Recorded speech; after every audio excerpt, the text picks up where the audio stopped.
UN के chief Antonio Guterres इन दिनों India visit पे हैं और अपनी विजिट्स के दौरान इन्होंने इंडिया के ऊपर कुछ ऐसी भद्दी टिप्पणियाँ की हैं जिसको लेकर भारत में इन्हें बहुत ज़्यादा क्रिटिसाइज़ किया जा रहा है। और इन्होंने एक बहुत बड़ी बात बोली है। इन्होंने कहा है कि India over it's human right records is very bad, मतलब कि इंडिया में जो ह्यूमन राइट इशू है बहुत बुरे हो चुके हैं। आइए समझते हैं इन्होंने क्या कहा है और इनके शब्दों का क्या मतलब है। आइए समझते हैं। देखिए दोस्तों, इन दिनों यूएन के चीफ एंटोनियो गुटेरेस ये इस समय इंडिया आए हुए हैं और अपनी एक स्पीच के दौरान जो कि वे आईआईटी बॉम्बे में दे रहे थे, उन्होंने कहा था कि भारत को अगर अपनी आवाज़ दुनिया के सामने बुलंद रखनी है तो सबसे पहले अपने देश में हो रहे ह्यूमन राइट इश्यूज़ को देखना चाहिए और उन्हें सॉल्व करना चाहिए। आई मीन लिटरली मैं इस बात पे यही कहूँगा। कोई सेंस है इस बात की? हमें बहुत लग रही थी उस टाइम। मतलब कि इन भाई साहब को पाकिस्तान में हो रहे हिंदुओं की कत्लेआम नहीं दिखती है, लेकिन जिस देश में हर धर्म के लोग साथ में मिलकर जीते हैं, त्यौहार मनाते हैं, इनको यहाँ पे प्रॉब्लम है। और इनके शब्दों में एक और शब्द ऐड किया गया। इन्होंने कहा कि India to condemn the hate speech. India में जो हेट स्पीच होती है उसको कंडेम करना चाहिए। एग्जाम्पल में ये वाला hate speech soon low. It's very emotional for me because I see European people with blue eyes and blonde hair being killed. These are not refugees from Syria. These are Christians. They're white. They're very similar.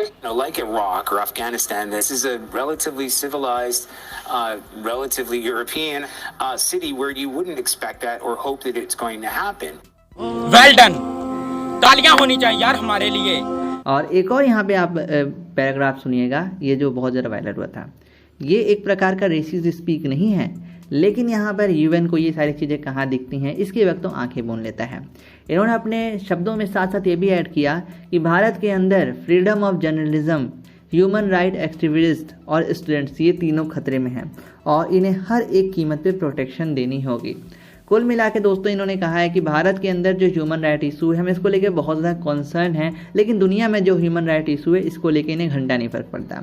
जैसे कि दोस्तों Britain ने करीबन 30 लाख से भी अधिक लोगों को 1943 में बंगाली मारा, लेकिन आज तक कभी इन्होंने माफ़ी नहीं मांगी और न ये कहेंगे कि इनसे माफ़ी मांगने के लिए। तो क्या ये एक ह्यूमन राइट इशू नहीं था?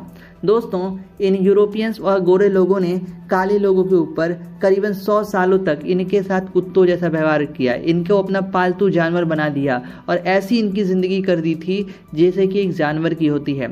क्या ये एक ह्यूमन राइट इशू नहीं है? क्या इसे यहाँ पे कभी कॉन्डेम नहीं करना चाहिए यूएन में कि एक दिन यहाँ पे ये सारे गोरे लोग आएँ और माफ़ी मांगें? क्या ब्रिटेन को माफ़ी नहीं मांगनी चाहिए भारतीय लोगों से कि उसने 30 लाख से भी अधिक लोगों को मारा?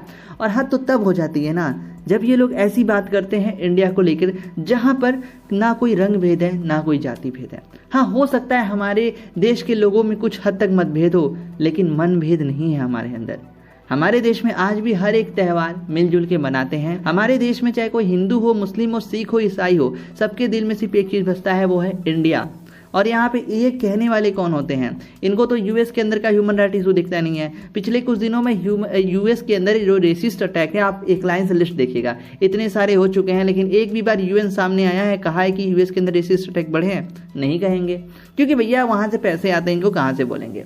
खैरहाल दोस्तों, यूएन के चीफ एंटोनियो गुटेरेस के आप इस बयान के ऊपर अपना क्या ओपिनियन रखते हैं? कमेंट बॉक्स में जरूर बताएं। क्या इन चच्चा की बात आपको सही लगती है या नहीं? कमेंट बॉक्स में जरूर लिखें। और मेरा लास्ट में इनसे यही कहना रहेगा भाई साहब, इनसे हिपोक्रेसी की भी सीमा होती है। थैंक्स फॉर वॉचिंग और ऐसी और खबरों को देखने के लिए सब्सक्राइब वर्ल्ड फोरम्स।